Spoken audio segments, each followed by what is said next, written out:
بسم اللہ الرحمن الرحیم۔ السلام علیکم ناظرین۔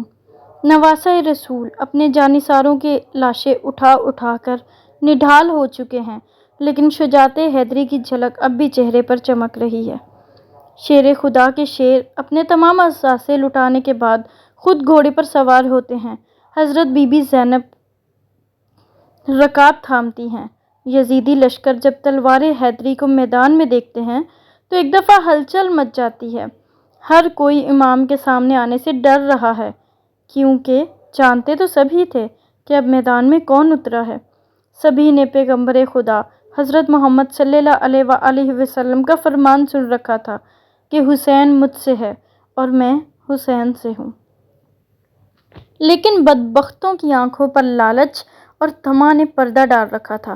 ہر کوئی دربار یزید میں اونچا مقام اور انعام اکرام حاصل کرنا چاہتا تھا، لیکن تاریخ نے ایسی بزدل فوج نہ دیکھی۔ سبھی ایک دوسرے کا منہ دیکھ رہے ہیں کہ شہسوار کربلا کا مقابلہ کون کرے گا۔ شجاعت حیدری کے وارث کو دیکھ کر یزیدی فوج نے نہ صرف انفرادی جنگ بند کر دی بلکہ اجتماعی حملہ کرنے کی بھی کسی کی جرات نہ ہو رہی تھی۔ جی، یہ وہی شہسوار ہیں کہ جن کے بچپن ہی میں ان کی شہادت کی خبریں عام تھیں۔ ایک دفعہ حضرت جبرائیل امین اقدس حضور صلی اللہ علیہ وآلہ وسلم کی بارگاہ میں حاضر تھے کہ وہاں حضرت امام حسین بھی تشریف لے آئے اور حضور صلی اللہ علیہ وآلہ وسلم کی مبارک گود میں بیٹھ گئے۔ جبریل امین نے عرض کیا، اے اللہ کے رسول، آپ کی امت آپ کے اس بیٹے کو شہید کر دے گی۔ حضرت جبرائیل نے مقام شہادت بھی بتایا اور مٹی بھی پیش کی۔ اب حال یہ ہے کہ نواسہ رسول حضرت امام حسین میدان کی طرف بڑھ رہے ہیں اور بزدل فوج دور سے ہی تیر چلا رہی ہے کہ کہیں اگر یہ ہمارے قریب پہنچ گئے تو ہم نہیں بچ پائیں گے۔ امام عالی مقام کو تیر لگ چکے ہیں۔ شمشیر حیدری پر پورا لشکر یکبارگی سے حملہ آور ہوتا ہے۔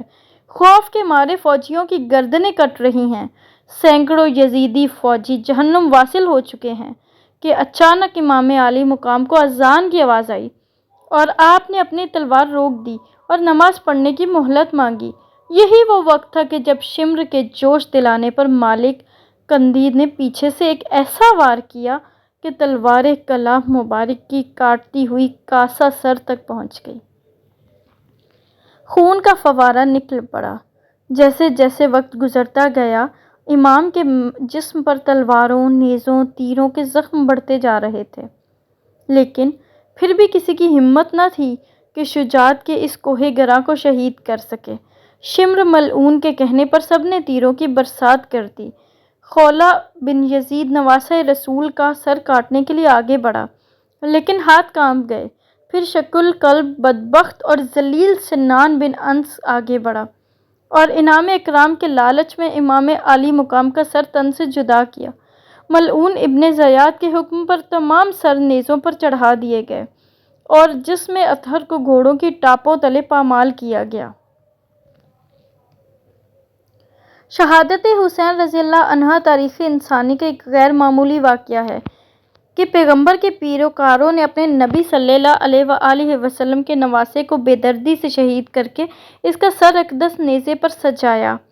یہی نہیں، خاندان رسول صلی اللہ علیہ وآلہ وسلم کے شہزادوں اور اصحاب حسین کو بھی اپنے انتقام کا نشانہ بنا کر انہیں موت کے گھاٹ اتار دیا۔ نواسہ رسول حسین ابن علی رضی اللہ عنہ اور ان کے 72 جانثاروں کے خون سے کربلا کی ریت ہی سرخ نہیں ہوئی، بلکہ اس سرخی نے ہر چیز کو اپنی لپیٹ میں لے لیا۔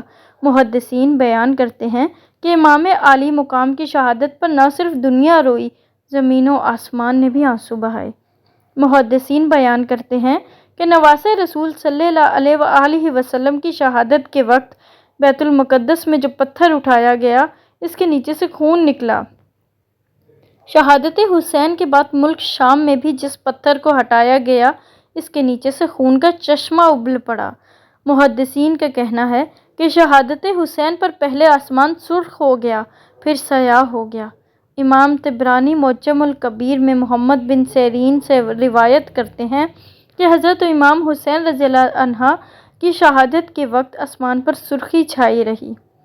اس کے علاوہ امام بہقی نے اپنی کتاب دلائل النبوۃ البہقی میں روایت نقل کی ہے کہ حضرت علی بن مظہر نے اپنی دادی سے یہ روایت کی ہے کہ انہوں نے کہا کہ امام حسین رضی اللہ تعالیٰ عنہ کے زمانہ میں ماں کم عمر دوشیزہ تھی۔ اس وقت آسمان کئی دنوں تک جمے ہوئے خون کی مانند ہو گیا تھا۔ حضرت امام حسین کی شہادت کے بعد سید زادیوں کو قیدی بنا لیا جاتا ہے۔ اب اسیران کربلا کا قافلہ شہیدوں کے سروں کے ساتھ کوفہ کی جانب روانہ ہو جاتا ہے۔ ادھر کربلا کی ریت پر سید زادوں کے جسم بغیر سروں کے بے گو کفن بکھرے پڑے ہیں۔ اللہ اکبر! تاریخ گواہ ہے کہ شہادت کے 3 دن بعد 13 محرم کو مقام غازریہ سے قبیلہ بنی اسد سے خواتین دریائے فرات پر پانی لینے آئیں تو انہوں نے بغیر سروں کے جسموں کو بکھرے دیکھا تو سب کی چیخیں نکل گئیں۔ واپس گھروں کو لوٹی اور اپنے مردوں کو بتایا کہ خاندان نبوت کی لاشیں بکھری پڑی ہیں، ہمیں ان کو دفنانا چاہیے۔ چنانچہ کچھ مرد ان کے ساتھ میدان کربلا پہنچے اور قبریں کھودنا شروع کر دیں۔ سبھی جنازہ پڑھنے کے لیے تیار تھے کہ اتنے میں ایک گھوڑا سوار شخص آیا اور حضرت امام حسین کے جسم کے ساتھ لپٹ کر رویا۔ اس شخص کا رعب و دبدبہ اتنا تھا کہ ان کے لیے مصلی خالی کر دیا گیا۔ انہوں نے نماز جنازہ پڑھایا اور پھر ایک جسم کو نام سے پکارتے اور دفن کرتے رہے۔ سب سے آخر میں حضرت عباس علمدار کو دفنایا گیا۔ جب وہ گھوڑا سوار جانے لگا تو قبیلہ بنو اسد نے پوچھا کہ آپ کون ہیں؟ جواب ملا، میں علی بن حسین ہوں۔ یہ کہہ کر چل دیے اور نظروں سے اوجھل ہو گئے۔ حوالہ جات جریر طبری، تاریخ الامم الملوک، 335 3 دارالکتب العلمیات بیروت۔ ابن کثیر البدایہ والنہایہ، 189 8، مکتبۃ المعارف، بیروت۔